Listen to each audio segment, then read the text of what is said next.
अस्सलाम वालेकुम, क्या हाल चाल है आपके। उम्मीद करती हूँ आप सब ठीक ठाक होंगे, खैर आफियत से होंगे। आप सबका बहुत शुक्रिया।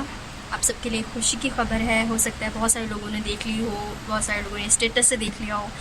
अल्हम्दुलिल्लाह सरीका विद सादी ने जो है 1K की फैमिली कंप्लीट कर ली है। ये एक बड़ा माइलस्टोन था मेरी लाइफ की। बहुत सारी छोटी छोटी छोटी अचीवमेंट्स में से ये भी एक अचीवमेंट है और इसमें मैं मेरा अकेले का तो हाथ बिल्कुल है ही नहीं।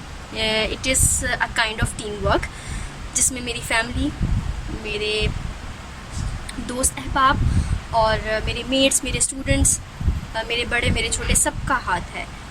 अल्हम्दुलिल्लाह अल्हम्दुलिल्लाह जी। तो बहुत शुक्रिया आप सबका, अल्लाह करीम का।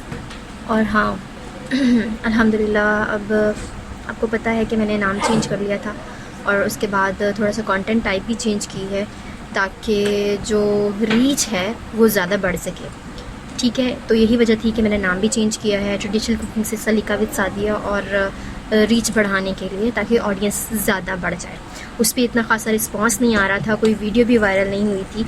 ये सारे वो रियलिटीज़ हैं जो मैं आपसे शेयर करना चाहती हूँ 1K के मौके पर। अच्छा, तो अब एट द एंड उन तमाम लोगों से मेरी रिक्वेस्ट है जो कि मेरे रिटर्निंग व्यूअर्स हैं, बार बार आते हैं मेरे चैनल पर, बार बार वीडियोस को वॉच करते हैं, लेकिन आपका बहुत शुक्रिया, आप आते हैं, आप वीडियोस को देखते हैं। बस एक छोटी सी रिक्वेस्ट है कि आप दोबारा विज़िट भी करते हैं मेरे चैनल को, तो मेरे चैनल को सब्सक्राइब लाजमी तौर पर करते हैं ताकि मेरी आने वाली नई वीडियोज़ और नया कॉन्टेंट बर वक्त आपको मिल सके और आप उनको भी वॉच कर सकें। और वंस अगेन आपका बहुत शुक्रिया। एनालिटिक्स से मुझे सारी चीज़ें पता लगती रहती हैं। न्यू सब्सक्राइबर्स का भी बहुत शुक्रिया जनाब, जो सब्सक्राइब कर रहे हैं मेरे चैनल को, बहुत शुक्रिया। ये बहुत खुशी का मौका है, मैं इस पर आप लोग को मिस नहीं करना चाहती, इसलिए मैंने छोटा सा मैसेज रिकॉर्ड किया है। सबको पसंद आएगा। अपना ख्याल रखिएगा, मुझे दुआ में याद रखिएगा। अल्लाह हाफ़िज़।